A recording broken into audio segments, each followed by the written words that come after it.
మంచి బోధనోపకరణానికి ఉండవలసిన లక్షణం. విద్యార్థులు ఉపయోగించే బోధనోపకరణం ప్రమాణ రంగులతో చేసి ఉండాలి.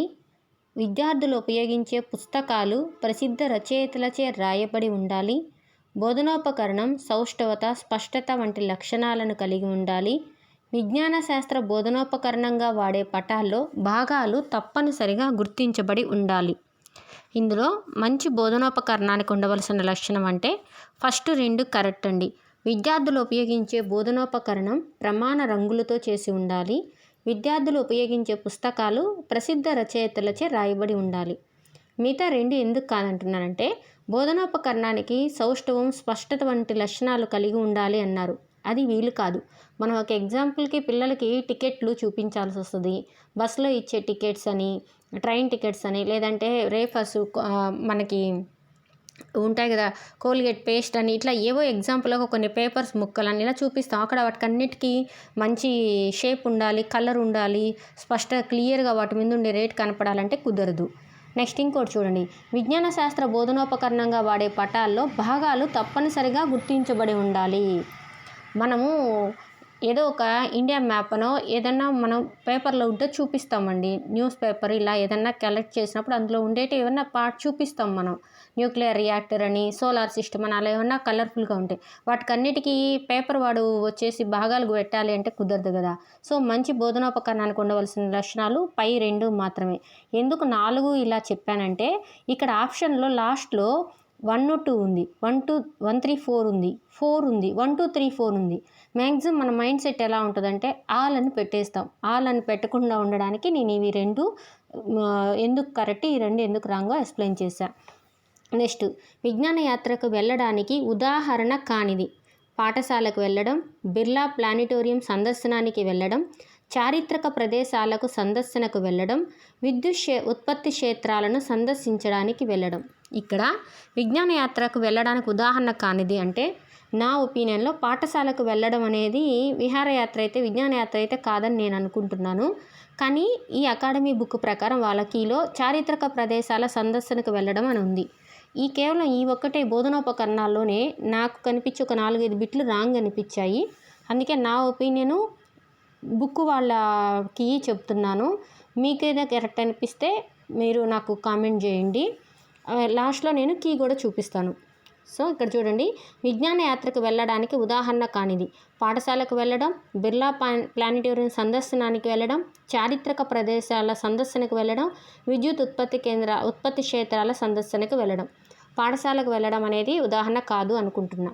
నెక్స్ట్, బోధనోపకరణాల ఉపయోగము: అభినందించే సామర్థ్యం పెంచడానికి, ఆసక్తి అభిరుచి పెంచడానికి, శాబ్దిక అభ్యసన నియంత్రణకు, విద్యార్థుల్లో సహకార భావం పెంపొందించడానికి.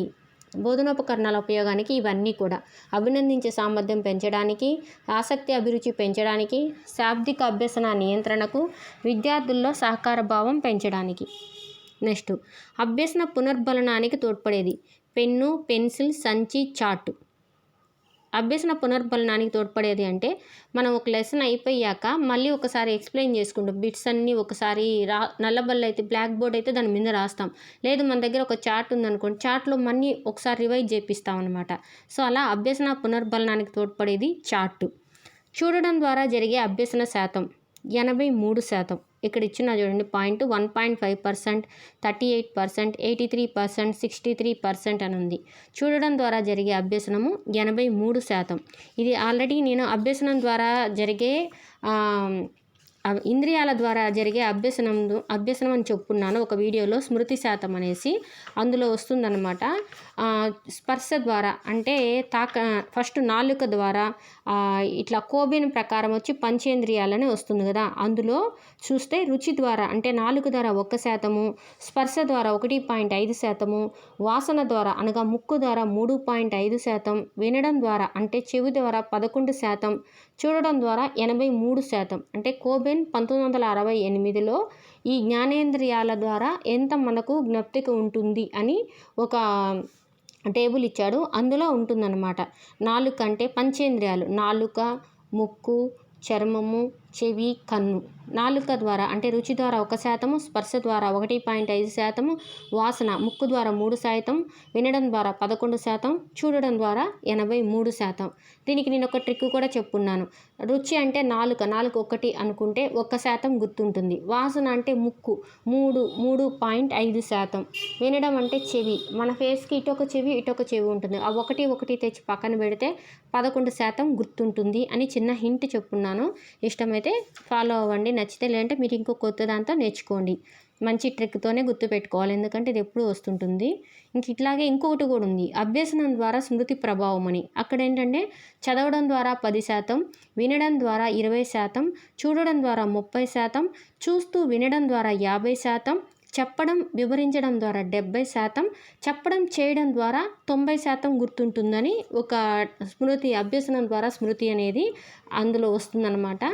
ఈ రెండిట్లో ఏదో ఒకటి మనకు తగులుతూ ఉంటుంది టెట్ ఎగ్జామ్ రాసేటప్పుడు. అందుకే నేనేంటంటే అండి, చదవడం ద్వారా అంటే 10% గుర్తుంటుందంట, వింటే 20% గుర్తుంటుందంట. అందుకే నేను మ్యాక్సిమం ఇలా నాకు చదవాలంటే మైండ్ నా దగ్గర ముక్కు ముందున్న ఎక్కడెక్కడో ఉంటుంది ఇంట్లో పనుల మీద. సో వినడం ద్వారా రికార్డ్ చేసుకుని వింటూ ఉంటే కొంచెమైనా మైండ్లోకి ఎక్కుద్దని నేను ఇదైతే ప్రయత్నిస్తున్నాను. అలాగే మీకు ఉపయోగపడుతుంది అనుకుని చెప్తున్నాను. నెక్స్ట్, క్రింది వాటిలో కింద చూద్దాం. చెప్పి చేసిన దానిలో జ్ఞాపకం ఉండే శాతం 90%, 79%, 89%, 98%. చెప్పి చేసిన దానిలో జ్ఞాపకం ఉండే శాతం 90%. ఇది ఇప్పుడే చెప్పుకున్నాం కదా, అభ్యసనం ద్వారా స్మృతి అని, అందులో వస్తుంది. క్రింది వాటిలో దృశ్య పరికరం డిక్టాఫోన్, ఎపిడియోస్కోప్, టెలివిజన్, కంప్యూటర్. ఇక్కడ దృశ్య పరికరం అంటే కేవలం చూడడానికే ఉండేది, చూసేదానికే పరికరం అదంతే. ఇక్కడ చూసామనుకోండి, డిక్టాఫోన్ అనేది ఏంటంటే వినడానికి సంబంధించింది, శ్రవణ ఉపకరణం. టెలివిజన్ అంటే టీవీ, దృశ్య శ్రవణ ఉపకరణం. కంప్యూటర్ కూడా దృశ్య శ్రవణ ఉపకరణమే, ఎందుకంటే దాంట్లోంచి మనకు వాయిస్ వస్తుంది కాబట్టి. ఎపిడియోస్కోప్ అనేది దృశ్య పరికరం. ఇది కరెక్టు, కానీ ఇందులో కీలో అయితే రాంగ్ ఇచ్చున్నారు, డిక్టాఫోన్ అని ఇచ్చున్నారు. కానీ దృశ్య పరికరం ఏంటంటే ఎపిడియోస్కోపు. ఈ బుక్కులోనే కాన్సెప్ట్ ఎక్స్ప్లెయిన్ చేసినప్పుడు అందులో ఉంది ఎపిడియోస్కోప్ అని దృశ్య పరికరం, అందుకే కాన్ఫిడెంట్గా చెప్తున్నా.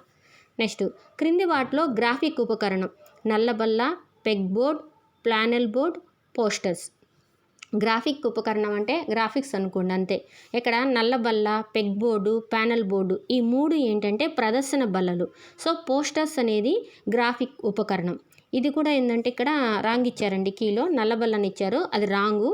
ఈ పోస్టర్స్ అనేది కరెక్ట్, ఖచ్చితంగా కరెక్ట్, ఎందుకంటే ఈ బుక్కులోని కంటెంట్ చూసి నేను ఆన్సర్ పెట్టాను. నెక్స్ట్, క్రింది వాటిలో త్రిమితీయ బోధనోపకరణం నల్లబల్ల, diorama, peg board, flash card.